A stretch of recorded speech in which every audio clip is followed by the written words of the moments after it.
Boa noite a todos. Meu nome é Alfredo Chevinsky Neto e eu sou fundador do Instituto Fyodor Dostoiévski, que terá como propósito trazer alguns vídeos de cultura geral e será subdividido em vários temas. Um dos temas, que será um dos arquivos específicos do canal, será um resumo das aulas do professor Olavo de Carvalho, mais especificamente do Seminário de Filosofia. Os resumos não têm a intenção de abranger a totalidade daquilo que foi dito, porque ninguém é melhor do que o próprio professor Olavo para fazê-lo, mas a minha intenção é trazer em breves linhas aquilo que foi dito e dar uma forma sistematizada, ainda que distante, daquilo que o professor disse. Os vídeos serão relativamente curtos, terão em média de 5, 10 ou 15 minutos e trarão os tópicos, as linhas e os esboços principais daquilo que o professor disse nas aulas. Então, hoje será o primeiro encontro e será feito um resumo sobre a primeira aula do Seminário de Filosofia. Então, sigamos. O professor Olavo começa o curso com a frase de Tomás de Aquino, que diz que os amigos são aqueles que buscam os mesmos valores e objetivos.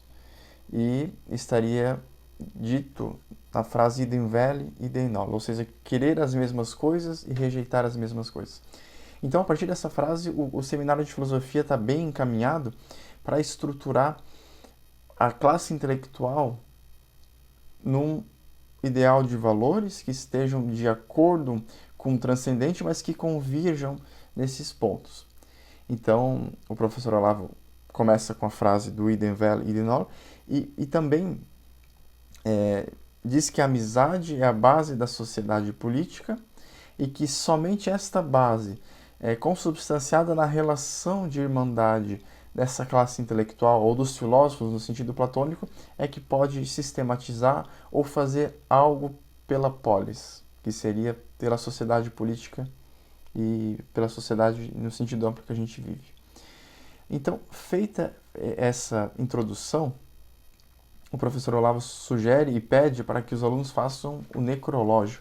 O necrológio seria uma espécie de resumo, uma espécie de jornal, matéria de jornal, que é feita sobre a pessoa que faleceu. No caso, a pessoa que faleceu seria nós mesmos, ou seja, o que nós conseguimos realizar na nossa vida. Mas tudo isso é visto subspecie aeternitatis, como diz o professor Olavo, ou seja, sob o olhar da eternidade.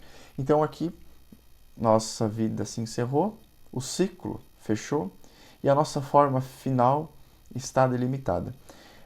O professor Olavo também cita a frase que está no epitáfio do Allan Poe, aliás, do Mallarmé, e que seria: a eternidade o transforma naquilo que ele sempre foi.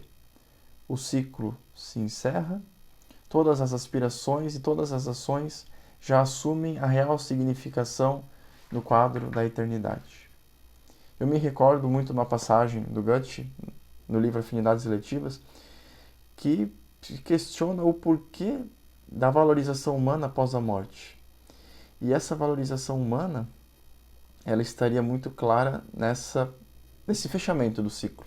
Ou seja, a partir desse final, a partir desse caixão sextavado, que significa os 6 dias da criação, o homem já não pode mais realizar nada. Tudo aquilo que ele fez assume a verdadeira proporção.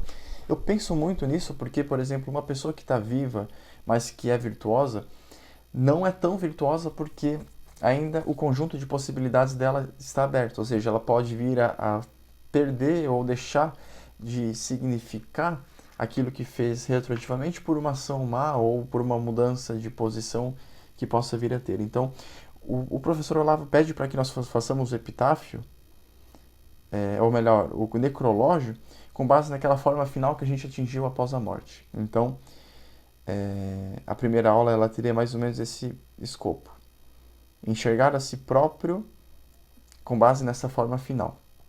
E por que o professor Olavo pede isso? Porque o nosso critério de julgamento tem que ser baseado com base na declaração subspecie aeternitatis, ou seja, quando nós fazemos algo na nossa vida e quando a gente talvez tenta julgar aquilo de acordo com um critério mais rígido, a gente somente pode perceber isso por um princípio unificador que transcende as ações da nossa vida e que dê coesão a ela. Então, por exemplo, se eu tomei uma atitude equivocada ou se eu fui moralmente errado numa ação da minha vida, eu devo sempre pensar assim, bom, o que essa ação representa naquela forma final que eu desejo ter no final da minha vida?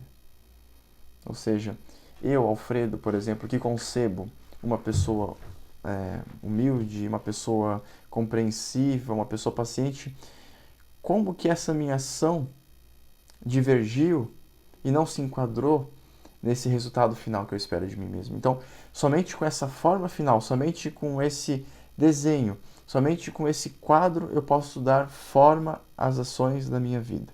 Então, esse é o objetivo do necrológio. Para aqueles que não são aluno do Olavo e que talvez tentem e desejem captar esse recado, eu poderia sugerir então, que fizessem esse necrológio e tentassem enxergar ali a forma final, o escopo, o quadro da própria vida e a partir desse quadro julgarem as ações. É sempre importante perceber que essas ações não vão serem... na verdade, esse necrológio ele vai estar passando por contínuas mutações, ou seja, aquilo que eu entendo como forma final hoje pode ser que não seja aquilo que eu entendo por forma final amanhã. Só que isso é muito importante e esse mudar-se, essa metamorfose, ela vai se suceder de forma indefinida e eu acho que até mesmo o último dia da nossa vida, esse necrológio esteja se alterando. Porque a nossa concepção do sumo bem, aquilo que a gente entende por adequado, vai passar por alterações e inevitavelmente vai carregar aquilo que a gente entende pelo sumo bem. Então, o professor Olavo traz essa atividade do necrológio e tenta sempre conceber isso a partir da visão da eternidade. Ou seja, Deus em mim é aquele que é mais eu do que eu mesmo.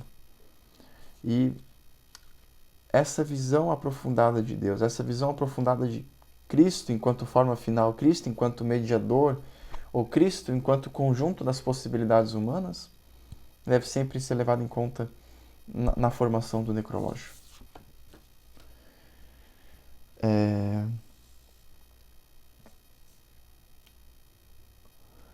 O professor Olavo faz algumas concepções sobre a capacidade psicológica e existencial do filósofo com base na doutrina socrática, que consiste em questionar.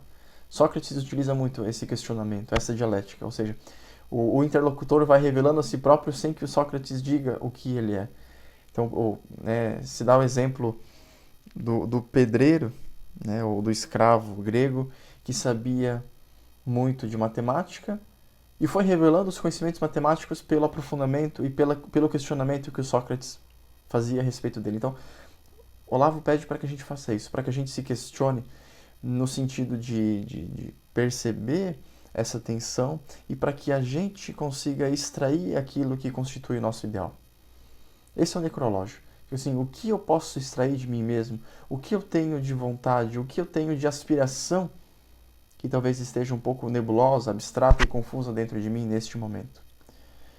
Então, esse vai ser o juiz interior e esse vai ser o nosso tribunal. Isso é muito importante porque a gente não vai mais utilizar o tribunal dos pares, né? Porque muitas vezes a gente julga as nossas próprias ações por aquilo que os outros pensam ou por aquilo talvez que a mídia ou a universidade possa dizer a nosso respeito. Mas se a gente não tiver um parâmetro, se a gente não tiver uma concepção ideal, aprofundada e sistematicamente hierarquizada, a nossa inteligência realmente não vai funcionar. Eu devo pensar assim, a quem eu desejo obedecer? Quem vai ser o meu juiz? Bom, nisso vai constituir todo o destino da minha vida. Bom, particularmente a gente deve constituir como nosso juiz o sumo bem, a fonte de todo o existir e a fonte de toda a racionalidade. Racionalidade é proporção. Sem proporção não existe moralidade. E sem moralidade não existem direitos humanos.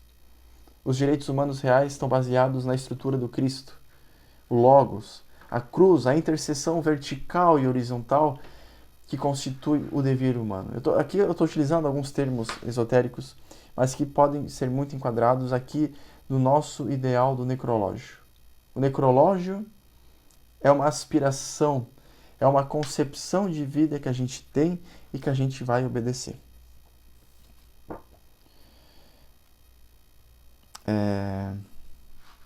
Então, com base nisso, com base nesse autoconhecimento, com base nessa concepção que reside na sinceridade, que reside na análise da própria experiência, nessa análise socrática, nessa construção do devir, com base naquilo que existe desde já, é que o filósofo formula aquilo que deseja. E nada pode ser realizado se antes não for concebido.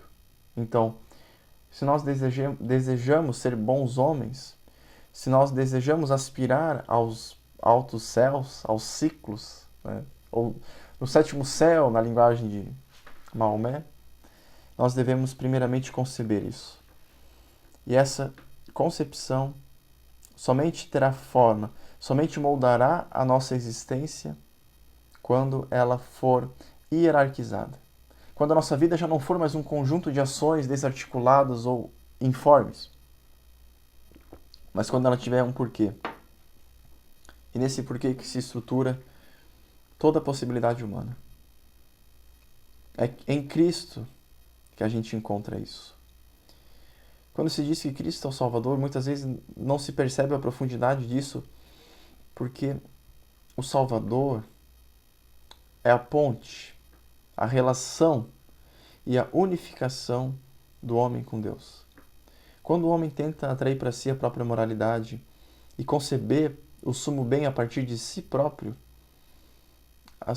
a situação de vida e a interpenetração daquilo que nós concebemos não é lastreado num fundo, não é lastreado numa rocha.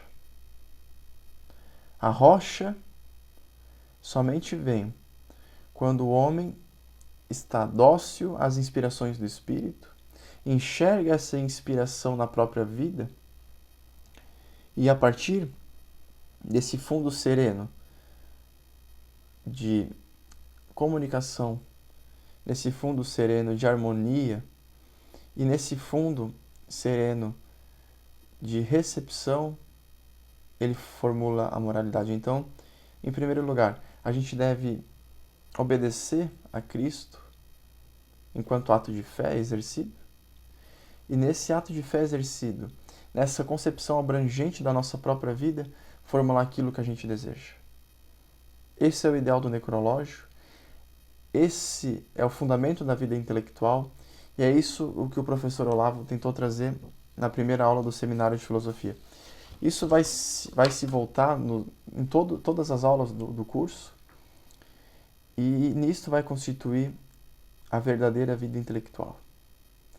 Então, esse é o nosso primeiro encontro. Eu agradeço muito e eu espero que as próximas aulas sejam prósperas e que elas consigam dar uma forma, que elas consigam trazer esse senso de proporção do seminário de filosofia. Então, muito obrigado e até a próxima.